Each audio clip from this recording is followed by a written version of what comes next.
Go on, you see. No dogs, just unusually being friendly with the other dogs. Sometimes they are, sometimes they're not. Come on, guy. Guy gets a bit jealous. Anyway, I'm thinking about poetics right now. It's a term I've used a couple of times. That features in some of the reading I've done, although I haven't really enough to be completely conversant with it, but I thought I'd have a stab at thinking about it. And poetics in relation to knowledge, in relation to the imagination, in relation to kind of somatic engagement with the world, in relation to perception, in relation to concepts. Really nice shadow on the ground there. Let's just try and capture it. Anyway, it features in the titles of a few of the texts I've looked at. Cognitive Poetics by Paul Stockwell, something like that it's called. The Poetics of Mind by Raymond Gibbs. Dawkins makes a kind of allusion to poetics when he talks about science being the poetry of reality. So poetry and poetics is used quite a bit. So I'm just thinking how I'm using it, or to what extent do I feel comfortable using it right now. And certainly one of the ways I'm thinking about is in terms of the way that mind, whatever that may mean, whether it's internal, external, panpsychic, unitary, whatever it may be, one of the functions, or maybe the definition of mind, is as the organisation of concepts and percepts. That's kind of how I'm thinking of it, sort of. So it's organising the relationships between percepts.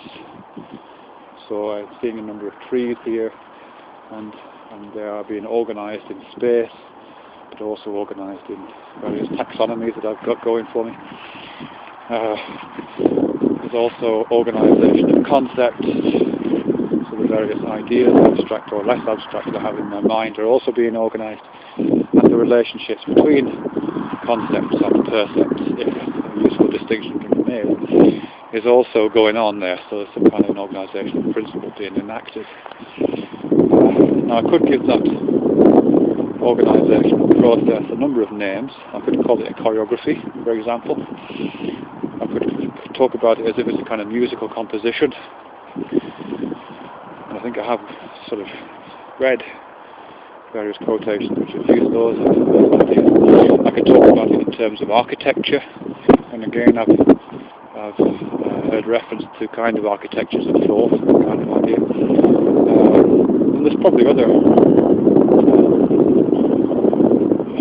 metaphors I could bring into play to help to understand this organisation process.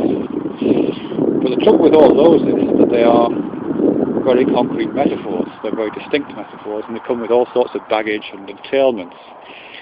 So when I'm thinking about architecture, I can't not think about gravity. I can't not think on some level about there being a kind of flat surface on which a building is slowly erected. I can't not think in terms of the occupation of that building. I can't not think in terms of interiors and exteriors. I can't not think in terms of supports and structures and foundations.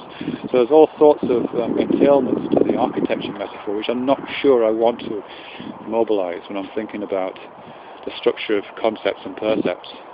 Similarly with choreography, again I quite like it. I like the idea of the kind of dance of thought, but I know that some part of me is ticking over with thoughts of bodies spinning in space, and again being influenced by gravity and having some kind of relationship to proxemics, and there being that kind of muscles being used which are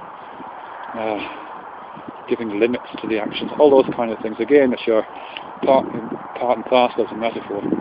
And similarly with musical composition or other kinds of compositions, again there's kind of necessary entailments that come with that.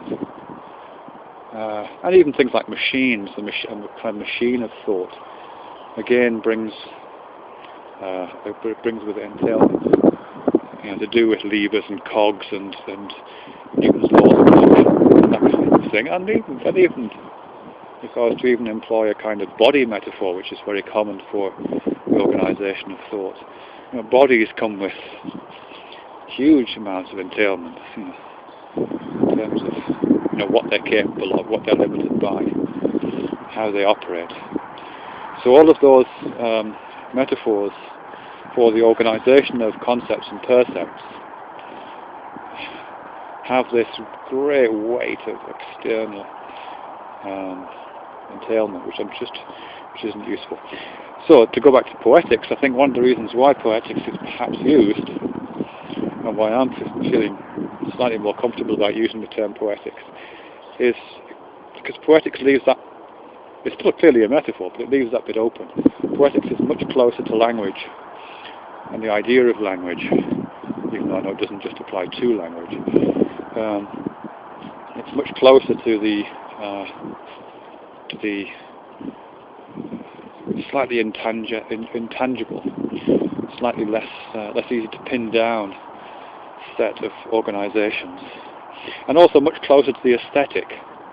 And by aesthetic I mean the kind of feeling tone of an experience. And this is still very vague for me, but there's something to do with aesthetic, which I think is implicit within the poetic, which is slightly additional to those other things I've spoken about.